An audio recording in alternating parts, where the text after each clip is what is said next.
going on, guys? Hey, I want to come back to, and I want to bring you a little bit of, what's the guy's name, man? Danny? The guy that won the Democratic primary in the New York City mayor race. Well, he was on Meet the Press today, June 29th, 2025.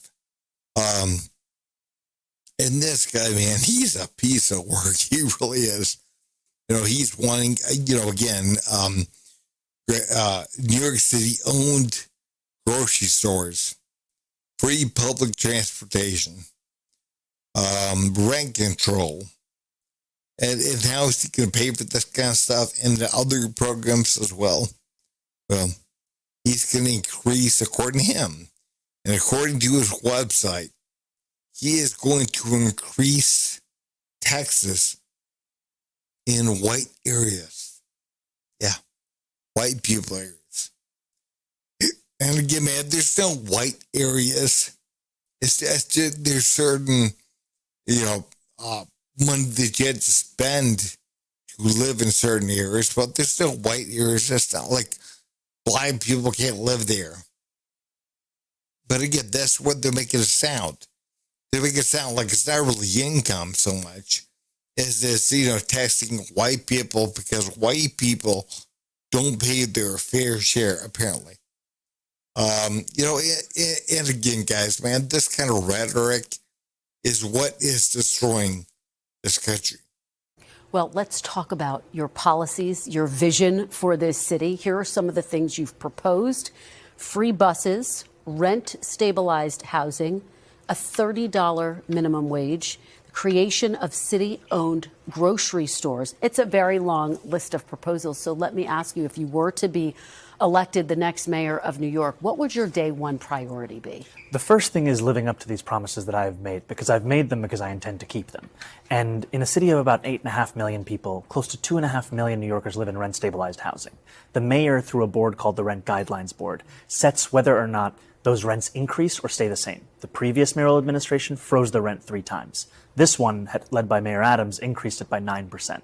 So the first thing that I would do is start to constitute a board that votes in reflection of reality. And the reality I'm speaking of is that the median household income of those tenants is $60,000 a year. The landlords of those units have seen their profits increase by 12%. It's time for relief for working class New Yorkers. Okay, well, of course, the big question is, how are you going to pay for it? You've proposed increasing taxes on wealthier New Yorkers. The Democratic governor, though, of your state, Kathy Hochul, says she's not going to support increasing taxes in order to get it across the finish line. I want to let you take a listen to a little bit of what she had to say recently and respond on the other side. Here she is.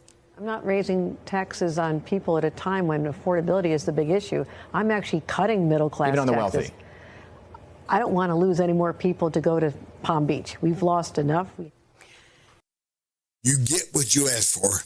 The fact of the matter is, man, if you're wanting a $30 minimum wage in New York City, and you're wanting rent control, and you're wanting, a citywide, stores, city-owned stores, again, guys, man, there are razor-thin margins in the grocery business to be able to, especially in New York. And again, do they really believe that they can offer lower prices that's not subsidized? Lower prices than than the private market? And the answer is no. They can't. It's going to be heavily subsidized in order to get that, to get the numbers down. And again, who's going to pay for that? The taxpayers. They're going to have to raise taxes. And again, who are they going to raise taxes on? Well, according to them, it's going to be white folks. It's going to be the white folks in the white neighborhoods. And again, man, you don't have to take my word for it. Go and look on his website. Again, we have so much racial division as it is. And he's talking about raising taxes on white people in white neighborhoods. Again, with the $30 minimum wage, think about this for a minute, man. Let people work for what they want to work for. No, there shouldn't be a minimum wage period. If people can't make ends meet, they're not going to work there. They're going to work somewhere else that pays more. And, that's what things are going to be. Let the market figure out what they're going to do. Let the market figure out the prices. Let the market figure out the rent prices. Again, same thing. If somebody is charging way too much at one building, they're going to go across the street and they're going to rent there. And the people that are charging too much are eventually going to have to lower their prices. So again, man, it's not going to work. Here's how the Washington Post editorial board wrote about your proposals. They say a massive minimum wage would depress low-skilled employment. His rent freeze would reduce the housing supply and decrease its quality. Cutting bus fares would leave a transit funding hole that, unless somehow filled, would erode service.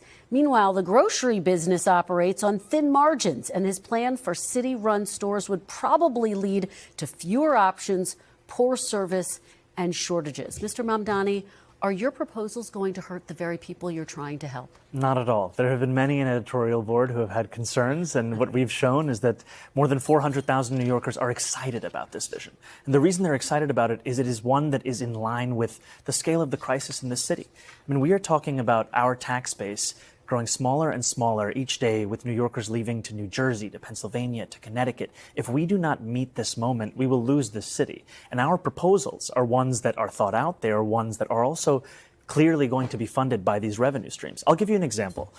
When we talk about grocery stores, I've put forward a proposal for a pilot of one grocery store in each borough. These are 5 grocery stores that would cost $60 million in a city budget of more than $113 billion.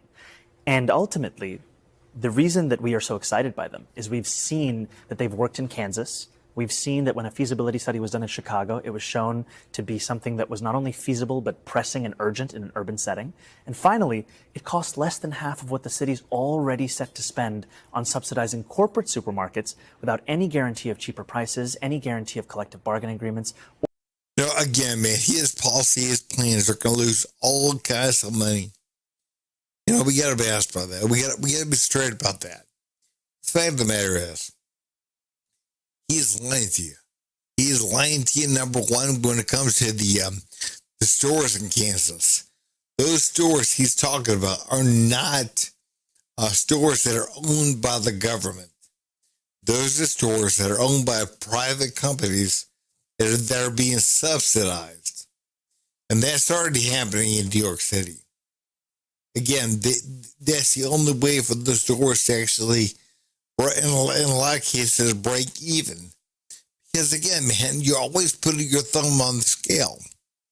There always are. And again, man, things will work out better across the board. It's going to be tough for a while. That's why Trump, does what he does. But you got to take your thumb off the scale. You got to let things work out the way they're supposed to work out. But those stores, again, so the guy's being very disingenuous. Those stores in Kansas, they're not owned by the government. And again, man, when it comes to Chicago, the only reason why they're looking at stores that are owned by the government, owned by the city, is because they've lost most of their stores. Again, Walmart is gone from Chicago. Gone. They have one location. They have 4 locations in Chicago. One of those locations, none which were profitable.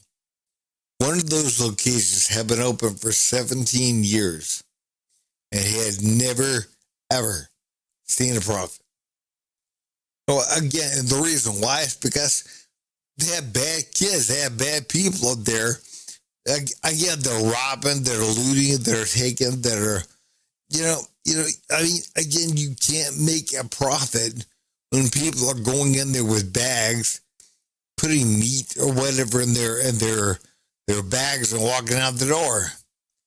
Again, and they don't stop them. They can't stop them because a lot of times they're armed, they're dangerous. And when they call the police get there at some point later and they're already way gone.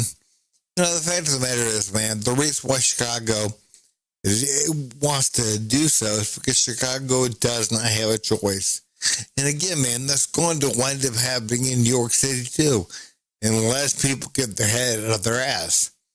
Again, man, this guy, his policies, his plans, they're going to be way too expensive. And again, who are they going to get to pay for it? We'll find that out. Well, you take me to my next question about grocery stores. Some executives, including one of the top grocery stores owners, billionaires, threatening to shut down his supermarket in the city. John Catsimatidis, who runs Gristedes grocery chain, you're probably very familiar with him. He said this on Election Day, quote, "If the city of New York is going socialist, I will definitely close or sell or move or franchise the Gristedes locations." In order to run New York City successfully as mayor, do you not need the support of a billionaire businessman like John Catsimatidis?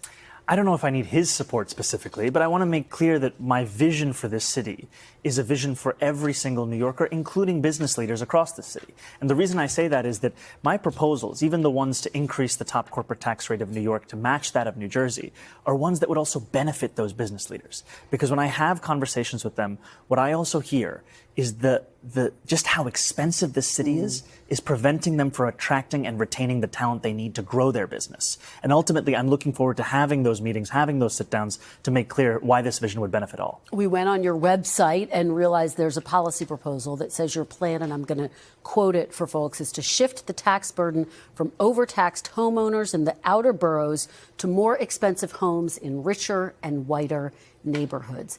Explain why you are bringing race into your tax proposal.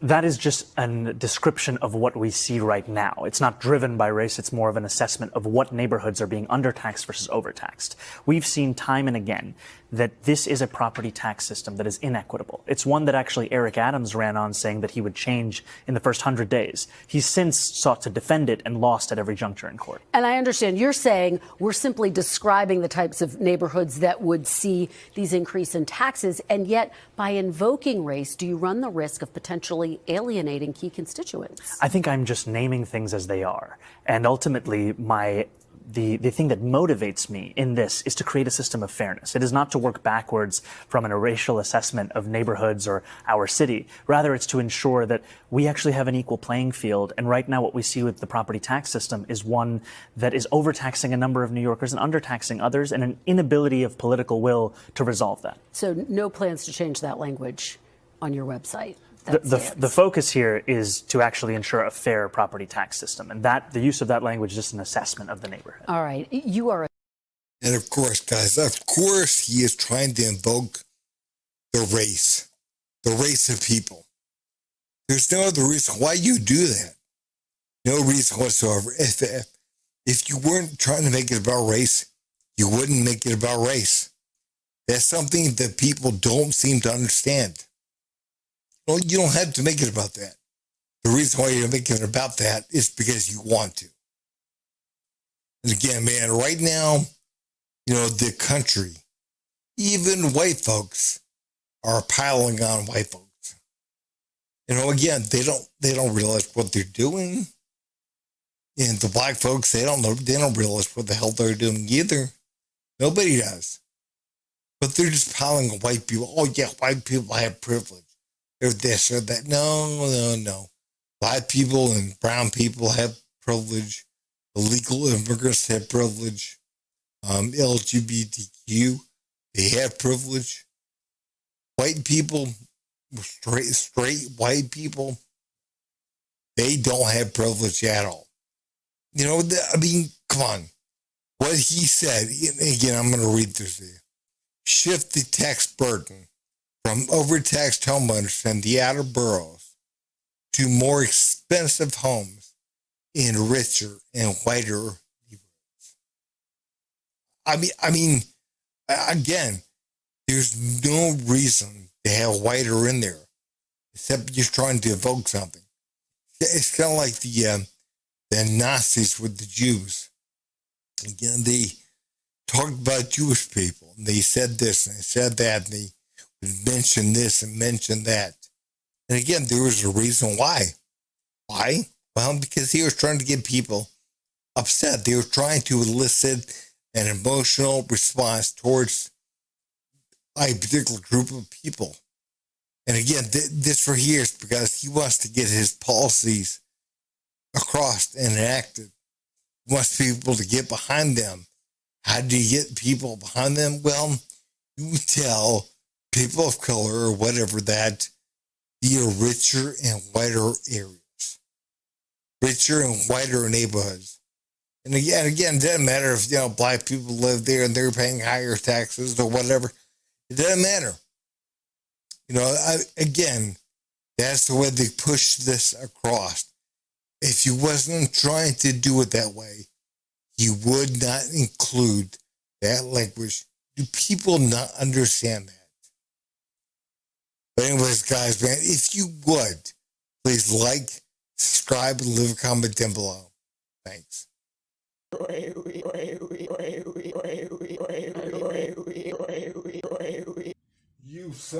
You son of a